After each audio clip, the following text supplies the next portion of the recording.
For the longest time, I was afraid to even speak about feeling like a fraud. But then I saw creators like Mayuko, Josh Madakor, Jeremy's Peoples, and Kevin Powell openly admitting that they all struggle with imposter syndrome, and it clicked. What if we all were looking at it the wrong way? What if that fear of not being good enough is not a weakness but a sign of your growth as a developer?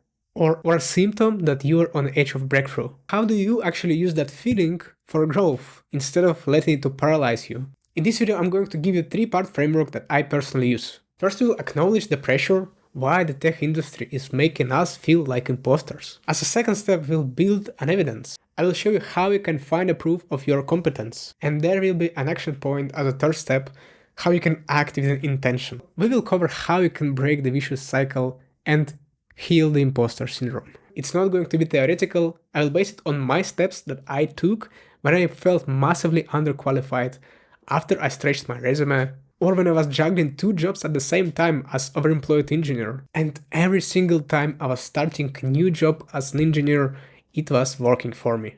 First, what is the imposter syndrome?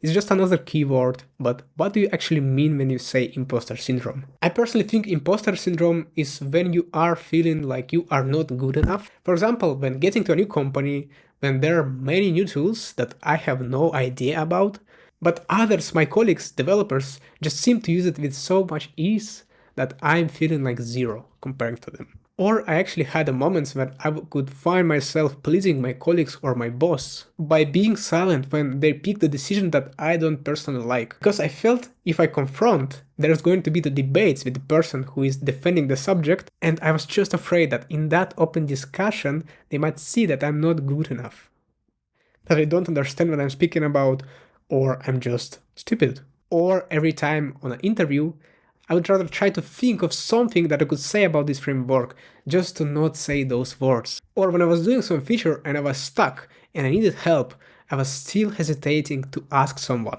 I would rather desperately try to find some clues alone, leaving asking as a last resort. What if the question I'm gonna ask is stupid? What if they discover that I'm not good enough? So yeah, my opinion is that imposter syndrome is like feeling not good enough. But what actually made me to make this video was research I've done before. Other creators seem to experience imposter syndrome differently. Here's a story of Josh Madakor. He would feel imposter syndrome when he was looking at the job listings. Because there were so many technologies that he would think that he is not good enough at, he would not even apply, feeling like a fraud. Or for the Kevin's case, another way to demonstrate imposter syndrome was the fear of giving advices. He was afraid to launch courses just because he didn't feel qualified to give someone advice. The world of tech is strange because you are never sure what you are speaking about, even though you might understand the subject deeply. And he was afraid that people would see that and never watch his courses. For Maiko, it was different because Maiko felt imposter syndrome every time she was starting something new. We're speaking about new company, new project, even the task or component that you never worked with before. It's actually quite interesting because you don't feel imposter syndrome just because you don't know something. It's rather because you are afraid to say so. For the Jeremy case, he mentioned that he felt imposter syndrome just because his colleagues had IT degree and he didn't. So every time he would hear criticism about his code, it was almost painful for him, because just the fact of somebody with a degree not being happy with the quality of the code he has done was triggering an anxiety in Jeremy. So I would call all those cases an imposter syndrome. Now when we know what is an imposter syndrome, let's speak about how we can heal it. In my personal experience, I never managed to fix that completely. And I don't actually think it's possible. I do experience it still from time to time, but using the things I will speak about in a minute helps me to step over. And just look at Michael, Josh, Jeremy's and Kevin examples, they all have a huge YouTube channels, and where they teach people on demand, but they are still experiencing an imposter syndrome. That was just mind-blowing for me. Here are the practical things that I do when I feel like I'm an imposter. I ask for the feedback. I go to my colleagues and I ask, hey, just checking in, how do I do? How do I perform? Are you satisfied with the quality of my work? And that single feedback, that piece of information is the most crucial thing for you to make the next step. Because if you get a response that everything is fine and you're doing a great job, that means that you don't have to do anything and you are actually good at your job. Or they can say that you're lagging behind. In that case, of course, you can try to do more, to work harder, to learn more, and that will help you But there is also a chance that they might say so just because they want you to work harder. There are companies like that who try to use their employees and just to take all the energy from them to make them work harder and to deliver on a product. I was working in an outsourced company and that was exactly what was happening for us. Whatever how good you are, when you ask for a feedback, they will say that you can do more. So they're saying that you have to receive that feedback, but be careful and use common sense when evaluating it. The next thing, I always speak about it in this channel, but I feel like I'm an imposter and I'm not confident enough, I go to the job market. I try to secure an offer in another company and use all my technical knowledge. When I know that I'm able to secure an offer, I'm able to pass technical interviews and sell my expertise. It means that if I lose my job tomorrow, it will be easy for me to find the next role. Just that feeling already gives me so much confidence and feeling of being independent from the company, so that I can ask the questions and I can say that I don't know things because I don't feel depending on this company. And if you're afraid to even apply to the job because when you see all this long list of requirements and you feel like you don't know everything, it's okay. You just have to understand that people who build those listings not necessarily know everything about the position. They might just not even know what to put in this description, so they just try their best to describe the role. When people on interview hear about my other skills that were not in this list of requirements,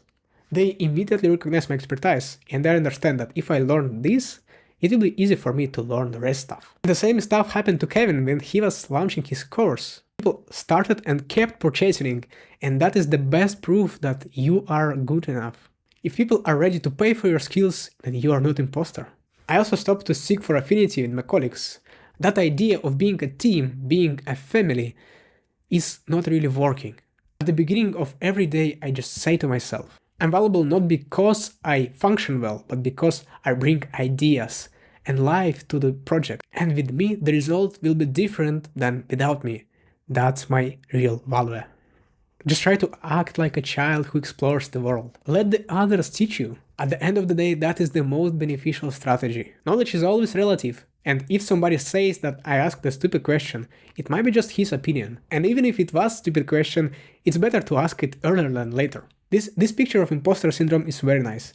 There is your perception on the left and reality on the right, so take a look at it, that makes perfect sense. Every time I experience imposter syndrome after being some time in a company, it's always good to just look around me. So many developers in my team are always good in the technical skills, but are lagging behind in the soft skills. I'm sorry for bringing another keyword. Soft skills for me is like ability to communicate your point, or an ability to take or receive a criticism. That is the soft skills.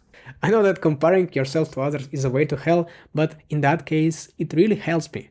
It's also a good thing to take a look at your lifestyle. I try to deliberately do things that I'm the most afraid to do. I'm doing this YouTube channel, but you can see that I'm not a perfect English speaker, and I'm actually afraid of being recorded. I make those recordings every Saturday, and all the time I feel anxiety, but that never stops me. And the same works in IT field.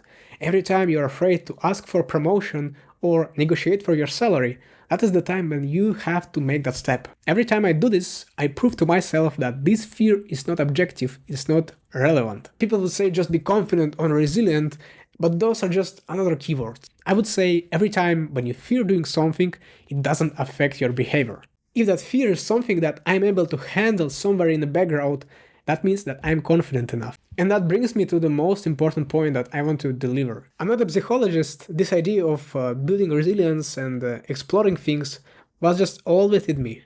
And I know that if you are in tech already, you have it too. Just try to remember, how did you land your first job? All those nights when you had to learn, but you didn't want, but still kept coding. Or the first interview you had? Didn't you feel imposter syndrome back then, but still get hired? Or the moment where you were leading some development, whether it is your personal project or some difficult tasks in a company. If you manage to get into the IT, you already have that natural desire in you to push forward. So use that, that's your key to heal the imposter syndrome. I understood that the only way you become good enough at something is you tackle the challenges. So I was doing all these useless lead code problems or loading the huge amount of design patterns just to pass the interviews. But when I managed to pass, that was the proof, the only proof you can get, that you are good enough. I naturally learned that to get to my goal, I have to do the hard things, and that's how I get rewarded. So here's my challenge for you.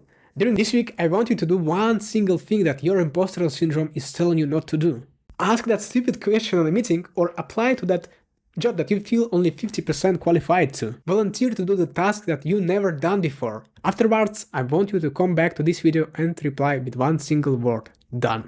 You don't have to tell what you did, that comment is for you, a public declaration for yourself that you took an action. If you watched until here, this one might be useful for you, and finally please, choose your path, take your step, and get paid.